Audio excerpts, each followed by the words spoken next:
अब लगता है बंगाल में महाजंगल राज आ गया है। आज जब ईडी की तरफ से एक प्राइवेट प्रॉपर्टी और मकान में कोयला स्मगलिंग, घोटाले और मनी लॉन्ड्रिंग के संबंध में जांच करने के लिए ईडी की टीम गई थी,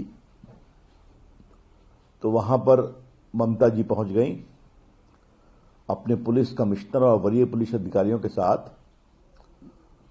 सड़क से उतरी और घुस गईं उसमें, और पूरा उन्होंने ईडी के लोगों को रोकने की कोशिश की और जबरन कागज छीन लिया और छीन करके निकल गए।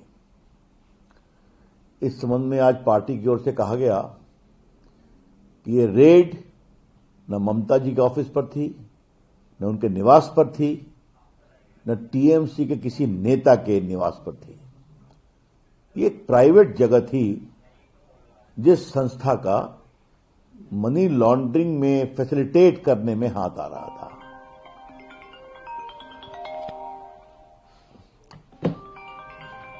अब हाईकोर्ट में केस फाइल किया ईडी ने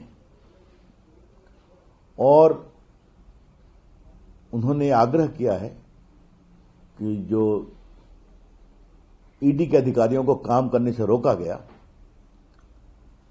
जो उनकी डिजिटल डॉक्यूमेंट सब छीन लिए गए, वहां से बाकी दस्तावेज छीन लिए गए और ईडी को अपने कानूनी काम करने से रोका गया, ये बहुत गंभीर मामला है। मुख्यमंत्री स्वयं आई, बंगाल के पुलिस पदाधिकारी आए, अतः इस दिशा में सीबीआई से जांच कराकर एफआईआर कराया जाए और कार्रवाई की जाए। ये ईडी की ओर से केस फाइल किया गया था। आज जब उस केस की सुनवाई थी तो वहां टीएमसी के बहुत सारे समर्थक, वकील, इंटर्न सभी घुस गए और पूरा हंगामा किया गया और माननीय न्यायमूर्ति को दबाव में इस केस की सुनवाई करने से अपने को असमर्थता महसूस किया और केस को अब 14 जनवरी को सुनवाई के लिए आगे बढ़ा दिया है। ये क्या हो रहा है बंगाल में? आप ईडी को काम कर नहीं देते। कोयला के स्मगलिंग और मनी लॉन्ड्रिंग की जांच जो हो रही है, उस मामले में एक व्यक्ति के यहां कार्रवाई हो रही है तो आप फाइल छीन लेते हैं, आप डॉक्यूमेंट छीन लेते हैं। पुलिस के साथ जाती है मुख्यमंत्री, और जब कोर्ट में सुनवाई की दरखास्त देती है ईडी, तो वहां कोर्ट की सुनवाई में बाधा डालते हैं। तो एक प्रकार से इसे कहते हैं महाजंगल राज। बहुत स्पष्ट है कि ममता जी के राजनीतिक दिन अब लदने वाले हैं। जब भी वहां चुनाव होगा, इस तरह की हरकत वही करते हैं जिनके राजनीतिक दिन लदने वाले होते हैं। और पूरे बंगाल में जो भ्रष्टाचार है, तो मैं ममता जी को एक ही बात कहूंगा, मैं बिहार से आता हूं, लालू जी भी सरकार ऐसा ही कुछ करने की कोशिश करती थी जब उनके चारा घोटाला, अलकतरा घोटाला आदि की बातें सामने आई। आज देखिए लालू जी कहां चले गए, उनकी पार्टी कहां चली गई।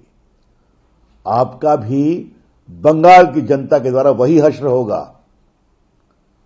और जो बेबुनियाद बात की जाती है कि बंगाल के लोगों का अपमान आप करती हैं, बंगाल के लोगों का अपमान वहां के लोगों को वोट देने नहीं देती और खुलेआम घुसपैठियों को अपना संरक्षण देती हैं, ये सच्चाई है। तो जनता परेशान है, लेकिन आज जो न्यायालय में हुआ वो बहुत ही दुर्भाग्यपूर्ण है कि अब न्यायालय को भी टीएमसी के समर्थकों के द्वारा काम करने में बाधा दी जा रही है। हम इसकी बहुत ही भर्त्सना करते हैं। It is downright कंडेम्नेबल।